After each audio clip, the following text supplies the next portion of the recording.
Today's topic is the Glorious Revolution. English history up to this point has been an ongoing struggle between absolute governments and limited governments. The Glorious Revolution is going to be a major victory for the concept of limited government. Yesterday, we talked about the English Civil War.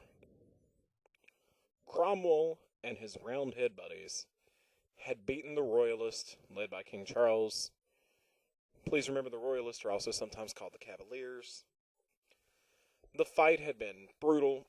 It had been back and forth. Cromwell wins, and then Charles comes back later and does it all over again. And finally, Charles gets put to death, and Cromwell takes over.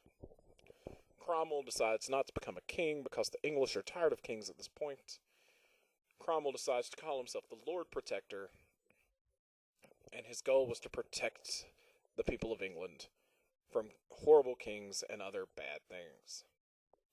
But then we talked about the fact that eventually Cromwell died. His son tried to lead, but quickly gives up. And we left off yesterday with the discussion of what's going to happen next. How are the English going to get their act together now? What's going to protect them? Who should they turn to? And let me tell you, the monkey's got a brilliant point. Throughout life, you'll always have questions. Sometimes the answers aren't obvious. That's a real lifey type thing, not necessarily a schooly type thing. Today we're going to look at what the English do next. Well, the English did the only thing they thought they could do. They turned back to the kings. They went to Charles' son, Charles II, and they said, Charles, we know we killed your father. We know we told you to get lost. But we want you to come and lead us in this our darkest hour. And Charles decided, sure. Charles decided to become the king, and Charles II brought back all the fun. Remember, Cromwell had outlawed Christmas. Charles brings back Christmas. Charles brings back parties. Charles brings back all kinds of wild times. The English kind of got a kick out of it. He was a fun guy. He was king for a while. When he dies, he has no kids, so his brother, James II, takes over. So we go from Charles I to we go from James I to Charles I, from Charles I to Charles II, from Charles II back to James II, and James II becomes the next king. If you look at the picture on the left, Charles I looks like kind of a fun guy. He looks like a party animal. The guy on the right looks like an old, depressing kind of guy. Now we're going to talk about James.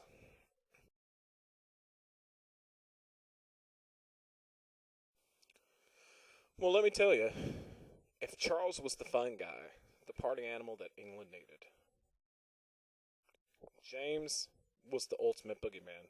James scared the daylights out of the English people. One thing we didn't go into a lot of details on the last few days, but I made sure I mentioned it the day we started this chapter. England didn't like Catholics. They had split with the Catholics over Henry and his many divorces. From that point, they had Bloody Mary, who came in and killed Protestants, and then they brought back in Elizabeth, who gets rid of the Catholics and says, hey, we're going to be Protestants. Protestants are great. James the First kind of like flirted with Catholicism. One of the videos we watched yesterday talked about how Charles actually married a Catholic, and the English were not happy about this because they did not want to be Catholics. They did not want another Bloody Mary. Well, James II just comes out straight out and says, yes, I'm one of those Catholic guys. But you don't have anything to be scared of. And it just scared the daylights out of the English people. So they decided it's time to get rid of James, lest they have another one of those crazy Catholic monarchs who's going to kill all the Protestants. And so they try to decide what to do next. Well, if there's one lesson you need to learn for sure in life, it's that you should always have a plan B. Plan A's are great, they're wonderful. More often than not, Plan A fails miserably. So the English have a Plan B. James is the exact opposite of what they want. But James has a child. James's daughter, named Mary, is happily married to a guy named William, and they're good Protestants, unlike the evil, scary James Catholic man. And so the Protestant leaders of England, they go to William and Mary, the king's daughter and son-in-law, And they say, hey, why don't y'all just take over? Your dad, he's a scary kind of guy, but we like y'all. And William and Mary say, hey, this sounds like fun. It would be nice to be king and queen. And so William and Mary decide that they're going to do it. Plan B is a go. Well, James II, as soon as he finds out that everybody wants his child to take over, James II does what I think is a smart move. He got the heck out of Dodge. He ran away to France without a fight. The board asked, why might he run away without a fight? It's a very good question. I'm glad you asked it. Remember what happened to his father, Charles I. Fighting did not work out so well. So James does the logical thing and he just runs off. He goes to France because, unlike England, France never got in big on that Protestant Reformation thing, so France is still largely a Catholic country. William and Mary become the king and queen. They were incredibly popular during their time period. America's first college in the southern states, the southern colonies. Virginia has its first college down south. It's named after William and Mary because everybody liked them. This is called the Bloodless Revolution because there's no fighting at all. You get a completely new government for free. Before William and Mary became king and queen, they agreed to some of Parliament's new demands. Parliament was tired of playing around with kings and queens doing crazy things. So they got together, they came up with a group of rules that they thought the king and queen should now follow, and they limited the power of the king and queen even more. Specifically, not only do they have to follow the law like the Magna Carta said, they had to agree to the fact that the people had rights.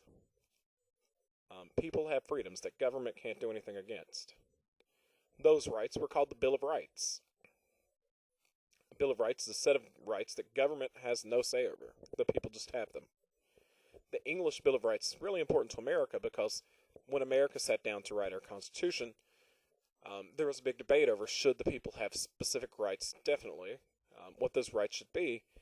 And in a lot of respects, our rights come from the English Bill of Rights.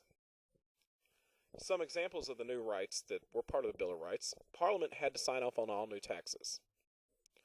Parliament was voted on by the people. The people had a say on who was in Parliament, and suddenly Parliament has a say on taxes. Taxation with representation. Also, you can look and you can see two other rights. These rights should look familiar because these rights are rights that we as Americans have.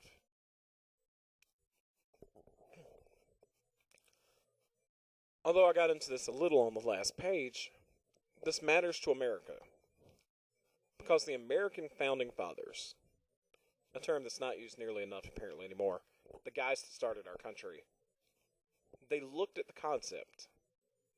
They looked at this idea of a Bill of Rights, and they borrowed a lot of ideas and freedoms from it. They liked this idea that people had rights that the government couldn't do anything about. It goes back to that Locke idea of natural rights, natural law. Our American Bill of Rights is heavily influenced by the English Bill of Rights. In America, I mentioned on the last page that there was a debate over the Bill of Rights. The debate wasn't whether we had those rights, but it was on whether or not we had even more rights. By the very nature of having a Bill of Rights was that limiting the people's rights. Eventually they decided no, we would have the Bill of Rights because it definitely outlines what we can do and what government can't do to us.